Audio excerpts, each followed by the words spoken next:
सगळ्यांना जय शिवराय.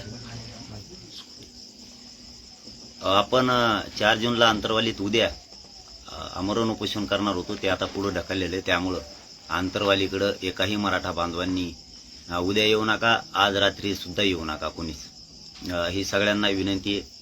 आपण ठरवलं होतं की 8 जूनला अंतरवालीत आमरण उपोषण करायचं, परंतु आपलं आमरण उपोषण करण्यासाठी काय मन लागत नाहीये तिथं, त्या गावात, म्हणजे अंतरवालीमध्ये. कारण पण असं आहे की गाव चांगलं आहे, त्यांच्या गावाला आपल्यामुळं अडचण येते असं जर त्यांचं म्हणणं असेल तर गाव अडचणीत येऊ नये, गावचे लोक अडचणीत येऊ नये, ही आपली भावना आहे. त्याच्यामुळं आपलं तिथं आता आमरण उपोषण करायला मन लागत नाही. त्यामुळं आपण आंदोलन 8 जूनला कुठं करायचं, काय करायचं हे ठिकाण समाजाला विचारून पुन्हा ठरवून तुम्हाला सांगेल अशी माझी आत्ताची भावना आहे. या वेळेला मी ज्यासाठी असं सांगतोय, ज्यासाठी हा व्हिडिओ बनतोय, त्या माध्यमातून जाहीरपणानं सांगतोय की ते गाव अडचणीत यायला नको. कारण काय असतं, एखाद्या वेळेस जर आता समाजाचं काम होऊ द्यायचं नाही असं जर एखाद्याने ठरवलं आणि षडयंत्र जर रचलेलं असलं, दिसतंय ते सरळ सरळ रचलेलं जर असलं की स्वतःचीच गाडी स्वतःच फोडून घ्यायची, काही करायचं असं जर काही अंदाज असतो, मग ते गावावर ढकलायचं. मग पुन्हा षडयंत्र सरकारने रचलेलं आहे, सरकारने पुन्हा यायचं, त्या गावाला हाणायचं, पुन्हा गाव अडचणीत आणायचं. किंवा ते गाव अडचणीत कसंही, हा जर डोक्यात उद्देश ठेवून एखाद्याच्या माणसाचं जर म्हणणं असलं तर त्या उद्देशानुसार तो वागत असतो. जर कोणी बी असू द्या, त्याच्या मनात जर उद्देश भांडणं करायचा असला तर तो मोगम कोणाला बोलतो, भेटतो, रामराम करतो, काय चाललं विचारतो, असली भाषा वापरतो, कोणाच्या मुद्दाम घरी जाणार, गावात फिरणार. त्याचा उद्देश असा असतो. मग अंदाजा तेव्हाच लक्षात येतो, कारण आपण महाराष्ट्रभर काम करतो, तेव्हाच उद्देश लक्षात येतो. मला कुणीतरी बोलावं, मला कुणी शिव्या द्याव्यात, मला कुणी गावाच्या बाहेर जा म्हणावं, अशा उद्देशानं तो समोरचा माणूस करीत असतो. नसता ज्याला हे करायचंच नाही, काही घडून आणायचं नाही, तो माणूस असं करत नाही, गप घरी राहतो स्वतःच. पण जो गल्लोगल्ली हिंडतो, काही असे उद्देश असतो मग त्या पाठीमागचा, मला कोणतरी बोललं पाहिजे, किंवा गाड्या लावून आणायच्या स्वतःच्या मुद्दाम, की कुणीतरी फोडली म्हणायचं किंवा स्वतःच फोडायचं, असा उद्देश काहीतरी करायचा. मग पुन्हा सरकारनं डाव ठरलेला असतो, तो तुला काही धक्का लागला की आम्ही आहेत, मग तो जास्त छाती फुगून चालत असतो लोकांपुढं. मग ते लोकांना असं वाटत असतं कदाचित, आईला आपलं आंदोलन आहे तरी हा एवढं करतो, छाती फुगून चालतो, गाड्या घेऊन गावात हिंडतो. मग त्याला तीच उद्देश घडून आणायचा असता, मुद्दाम बोलायचं, मुद्दाम काहीतरी काडी करायची. कारण सरकारने त्याला सांगितलेलं असतं, आम्ही येतोय मागं, तो फेर मुद्दाम हे कर, म्हणजे हे गाव अडचणीत आणायचं काम म्हणतात. मग ते ढकलेणार आमच्यावर, किंवा गावकरी मागे. आता गावकऱ्यांची इच्छा आहे, प्रामाणिकपणाने सांगतो, हे सगळे गावकऱ्यांची इच्छा आहे की आंदोलन इथंच करायचं, आंदोलन दुसरीकडे करायचं नाही. कारण ही पवित्र भूमी आहे, ही मराठा समाजासाठी लढली. हे त्यांचंही म्हणणं बरोबर आहे, माझंही म्हणणं बरोबर आहे की ही पवित्र भूमी आहे, ही मराठ्यांसाठी लढती, ही मोठी गाव लढले. पण जर आता एखाद्याने गाव अडचणीत आणणं ठरलं, मग ते थोडे असते बोटानं मोजा येते, 4-5 हजार लोकसंख्या आहे गावाची, बाकी एकीकडून असेल गाव. पण जर 4-5 जणांनी ठरवलं की असंच घडून आणायचं, सरकार आपल्या पाठीशी, तर ते होऊ शकतं, गाव पुन्हा अडचणीत येऊ शकतं. मला गाव अडचणीत आणायचं नाही, अंतरवाली गाव हे मला अडचणीत आणायचं नाही. आणि त्यांचं जे काय म्हणणं आहे की जातीय लोक गावात बोलत नाही कोणी, आमकं नाही कोणी, तमकं नाही कोणी, ते राहिला नाही कोणी कोणाला. तुमचं गाव तुम्ही गुन्हे गोविंदाने नांदा, तुम्ही सुखात राहा, तुमचं गाव अडचणीत येऊ नये ही माझी इच्छा नाहीये. तुम्ही तुमचं गाव प्रेमानं राहा, माझ्यामुळे तुमच्या गावाला अडचणीत यायचं काम नको, म्हणून माझीच अशी इच्छा झाली. आता त्यांचा खूप हट्ट होता, आता हे सगळेजण आहेत, पण माझीच इच्छा आहे की नको, आपण त्या गावात नाही केलेलं बरं. कारण हे लोक घडून आणतील, पुन्हा ते माझ्या समाजाला डाग लागेल महाराष्ट्रात की मराठ्यांनी असं केलं, घडतेन हेच काहीतरी दंगल घडून आणते, पुन्हा पोलिसांच्या हातून पुन्हा अंतरवालीला मार बसवते, आणि पुन्हा ते म्हणणार की आम्ही निवेदन दिलं होतं, कायदा सुव्यवस्था बिघडणार आहे, गावाला त्रास होणार आहे, गावावर हल्ला होणार आहे, असं होणार आहे, करणार तेच घडून आणणार. शेवटी मराठ्यांनीच मराठ्यांना हरवायचं ठरवल्याच्या नंतर उद्देश मनात जर पक्का असला की हे करायचंच, तर ते करू शकते. त्याच्यामुळं माझीच इच्छा आहे की आपला शक्यतो म्हणतोय मी, आंतरवालीत आपल्याला 8 जूनला उपोषण नकोच आहे. आपण ते कुठं करायचं, काय करायचं ठिकाण तुम्हाला लवकरच मराठा समाजाला आपण करू. पण मी हटत नाही. मी समाजाला विचारणार, मी बाहेर पडणार. जर यांची इच्छा आहे आमच्या गावात आंदोलन नको, तर आपण का बळच करावं? आपण त्यांच्या गावात का बळच करावं आंदोलन? नाही करावं अशी माझी आजची भावना आहे. ते नाही करायचं. मी महाराष्ट्रातल्या माझ्या मराठा समाजाला विचारतो, आंदोलन करायचंय, कुठं करायचं, काय करायचं. मी माझ्या मायबाप समाजासाठी लढायला तयार आहे. पण देवेंद्र फडणवीस साहेब तुम्हाला कधीच यशस्वी नाही होऊ देणार. मी सरकारला कधीच नाही यशस्वी होऊ देणार. कधीच नाही होऊ देणार. कारण ते कोण आहेत, काय आहेत हे सगळ्याला माहिती आहे. का करतेत हे सगळ्यांना माहिती आहे. आमचा त्यांच्यावरती काही राग नाही, रोष नाही, काय नाही. काही त्यांनी केलं ते योग्य केलं असं आम्हाला आता समजतोय. आम्ही लढलो, गावाने माझ्यावर खूप माया केली, खूप प्रेम केलंय. त्याबद्दल मी मनापासून सगळ्यांचा, आंतरवालीकरांचा मनापासून धन्यवाद आहे, आभारी सुद्धा आहे. कारण आंतरवालीकरांनी मराठा समाजाची खूप सेवा केली. बाकीचे सगळ्या मराठा समाजाचे लोक आहेत इथं की करायचंच म्हणून. तरी माझीच इच्छा आहे वैयक्तिक की नको, तुमच्या गावावर अडचणी आणतील हे लोकांनी जाणून बुजून षडयंत्र सरकारनं रचलेलं आहे. ते असंच घडून आणा म्हणून, आणि ते घडून आणू शकतेत. गावाला त्रास नको, तुमच्या लोकांनाही त्रास नाही झाला पाहिजे, ही माझी प्रामाणिक भूमिका. मी आक्रस्ताळेपणा करणारा नाहीये, हट्ट गाजणार नाही. करायचं तर मला तिथंच करायचं.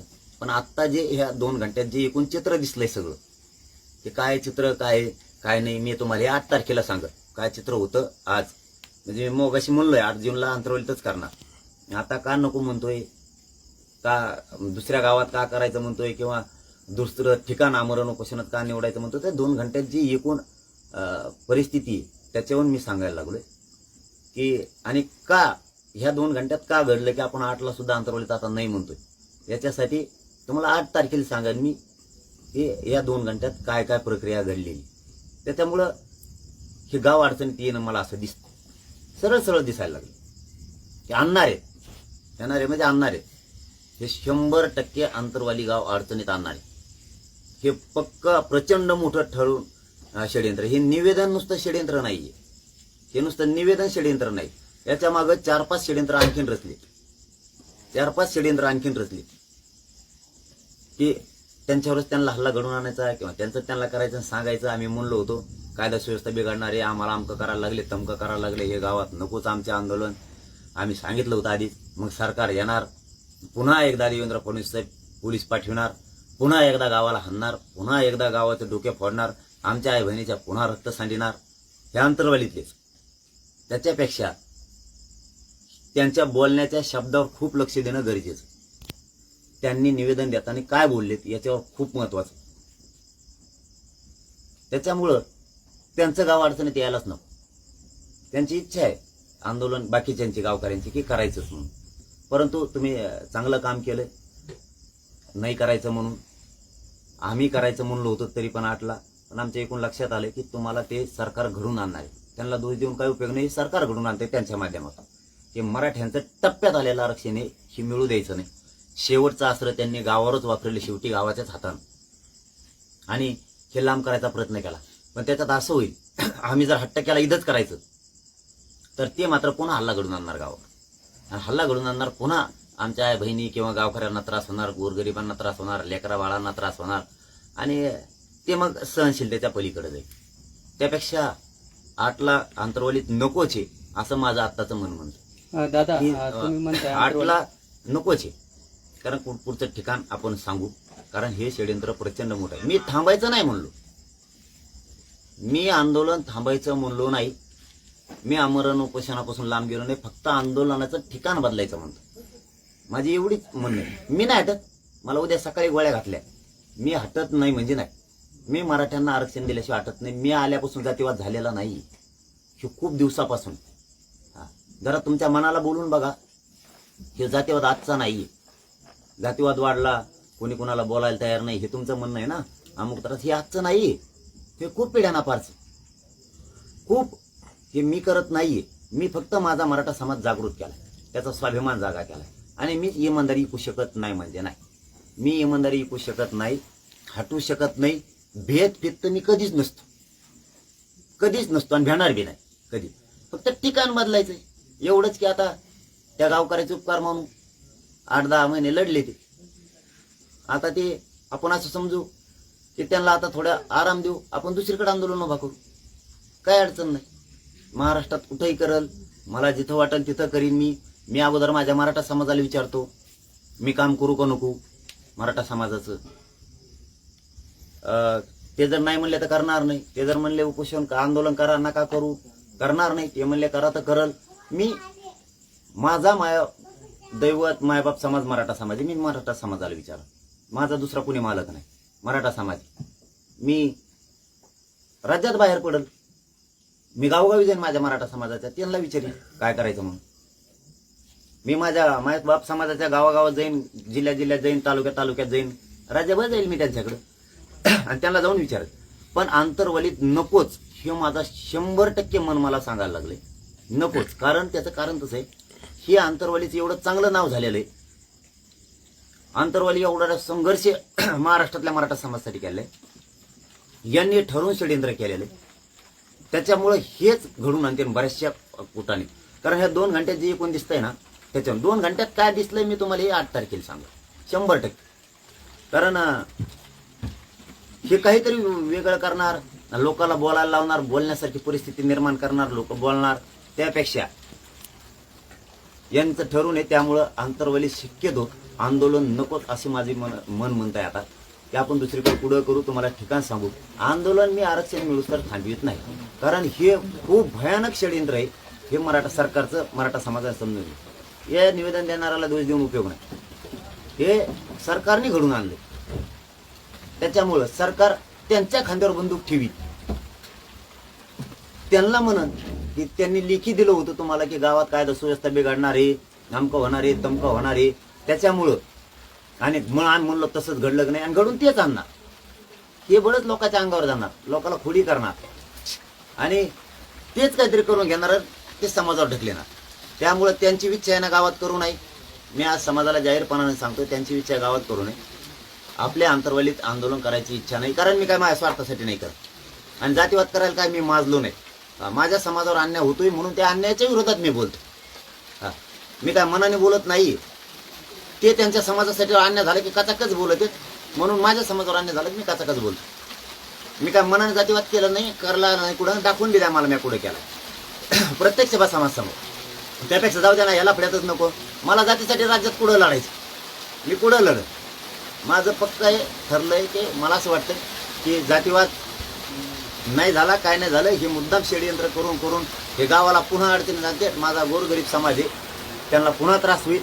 त्यापेक्षा तुमच्या आंतरवालीकरांचेच खूप उपकार आहेत. मी समाजाला जाहीरपणानं आवाहन करतो, कोणालाही दोष द्यायचा नाही. तुम्हाला हात जोडून विनंती करून सांगतो, कोणालाही दोष द्यायचा नाही. ते कारण शोधित आहेत, आपण त्यांना बोलायचं. त्यामुळे त्यांना कोणी बोलू सुद्धा नका, काही गरज नाही. आपण दुसऱ्या गावात करू आणि राज्यातल्या लोकांना न्याय देऊ, राज्यातल्या मराठ्यांना न्याय देऊ. आपण दुसरीकडे करू कुठं बी राज्यात. आपल्याला काय कुठं लढायचं. आपण साष्ट पिंपळगावात लढलो, भांबेरीत लढलो, वडी काळ्यात लढलो, गोरी गांधारीत शहागडला लढलो, आता साष्ट पिंपळगावला हे आपल्या आंतरवालीला लढलो, आणखी कुठं लढू. त्याला काय तेव्हा कुठंही लढू, त्याची काय अडचण नाही. मी नाही हटत, त्याची काळजी करू नका. मी माझ्या मराठा समाजाच्या लेकराच्या डोक्यावर आरक्षणाचा गुलाल टाकल्याशिवाय मी हटत नाही, काळजी करू नका, त्याची काळजी नको. पण आंतरवालीत नको असं माझं मला मन सांगतंय की आंतरवालीत पुन्हा एकदा भयंकर असा मोठा भ्याड हल्ला घडून आणणार आहे. त्यांना काय उद्देश त्यांचा माहीत नाही, सरकारला का खुश करायचं हे माहीत नाही, तेही मला देणं घेणं नाही. पण सरकारने यांच्या खांद्यावर बंदूक ठेवली, त्यामुळे निवेदन देणाऱ्याला द्वेष देण्यात उपयोगच नाही. आंतरवालीतलं आंदोलन आपण कुठेही दुसरीकडे करू, कारण तिथं केलं, गावाची इच्छा आहे इथंच करा. पण इथं केलं की ते घडून आणणार आहेत, याचं काय पुन्हा ते घडून आणणार आहे. गावकऱ्यांना वाटतं आम्ही मराठ्यासाठी लढायला पुन्हा तयार आहे, हेही खरं आहे. पण त्यांनी जर पुन्हा ते सरकारचं ऐकून डाव घडून आणला तर पुन्हा गाव अडचणीत, ते गाव अडचणीत नाही आलं पाहिजे. म्हणून इथं नकोच. आता तिथं मन दूषित झाली आणि ते नको म्हणतात, मी तरी बळच का करायचं. मग परत म्हणायला येणीच घडून आणलं, ह्योच आपलं गाव हे आमकं करायला निघालाय, ह्योच गावाला डाग लावायला निघाला आणि आमका निघाला. तुमच्या गावाला डाग नाही ना, काही नाही. तुमच्या गावाचं नाव राज्यात मोठं झालेलं आहे. तुमच्या गावाने श्रेय दिलंय, त्याबद्दल मराठा समाज तुमचा मनापासून आभारी आहे. तुमचा ते मंडप काढा ठेवा, तुम्हीच लावलेला आहे म्हणतात, काय करायचं ते करा. मी कुठं मराठा समाजासाठी लढायचं मी लढतो, त्याच्यात काही अडचण नाही. माझी ही मनापासूनची इच्छा आहे की नकोच, आंतरवालीत नकोच. आता या आंतरवालीच्या बांधवांचं म्हणणं नाही करायचं आंतरवालीत, माझी तुम्हालाच हात जोडून विनंती आहे. उभं ते तुमच्यावर पुन्हा षडयंत्र आणते, पुन्हा तुम्हाला डाग लावते. गाव समाजासाठी खूप लढलेलं आहे. आपण महाराष्ट्रात कुठं गाव आहे, कुठं लढू, कुठं उपोषण करू, कुठं आंदोलन करू, समाजाला न्याय मिळून देऊ, मी हटत नाही. सरकारने टेन्शनच घ्यायचं नाही. मी तुमच्या मानगुटीवर कायम बसलेलो, मी जवळ जेवण आहे ना तोवर तुमच्या मानगुटीवर मी कायम बसलेलो आहे. आणि तुम्हाला आरक्षणच आणून दाखवतो मी मराठ्यांना, हे मात्र सरकारला लक्षात ठेवा. तुम्हाला आरक्षणच घेणार मी तुमच्याकडून, तुम्हाला सोडितच नाही. हे माझा ठाम निर्णय आहे. सरकार कोण मी आरक्षण घेतल्याशिवाय सरकारला सोडितच नाही. आता पुढचा 8 तारखेचं पुढे उपोषण करायचं, काय करायचं हे ठिकाण समाजाला लवकर कळवण्यात येईल. समाजाने मी समाजात राज्यात जाणार आहे, मी समाजालाही विचारणार आहे. मी गावागावात मराठा समाज जाणार आहे आणि विचारणार आहे माझा काय दोष आहे, मी समाजासाठी इमानदारीने लढलो, की दोष आहे का माझा. पण इथं नकोच असं माझं मन मला सांगतंय, इथं नकोच. गावकरी खूप लढलेत, तुम्ही तुमचा आनंदाने राहा, सुखानं राहा, एकमेकात बोला, हसा खेळा, तुमचा मजा करा, काय करायची ती. मी मात्र आरक्षण घेणार आहे. सरकारला किती ताकद लावू द्या, मी पुढे लढणार, पण लढणार. बळच मी गावात नाही करू शकत, नाही म्हणणं नाही त्यांचं, मी नाही करू शकत. हा दुसऱ्याचा विरोध असता तर मी ते मान्य केलं असतं, त्यांचा विरोधच, त्यांचं काय मनावर घ्यायचं, त्यांचा विरोधच. पण आमचं गाव हे शब्द चांगला नाही, आमचं गाव. कारण राज्यानं हे गाव राज्याचं झालेलं आहे. इथली कपाळाला माती लावून जात आहे गाव, महाराष्ट्रातले लोक. त्यामुळे हे गाव आमचं राहिलेलं नाही. आता आमचं गाव आमच्या गावात नाही करायचं, आमच्या गावात नाही, हे आमचं नाही राहिलं. हे पुऱ्या राज्याचं देशच झालंय आमचं. हे गाव सगळं राज्य म्हणतं हे गाव आपलं आहे. तुम्ही आमचं त्याला लिमिटेड करायला लागले त्या गावाला. ठीक आहे, चला तुमची भावना आहे ती, मी विचार करून सांगन गावकऱ्यांना पुन्हा काय करायचे काय नाही करायचं. पण आजची माझी मनस्थिती तिची आंतरवालीत नको. गावकऱ्यांचा आग्रह इथंच करायचं, पण माझा हट्ट आहे इथं नको, कारण इथं गाव ते अडचणीत आणू शकते. धन्यवाद सगळ्यांना, जय शिवाय.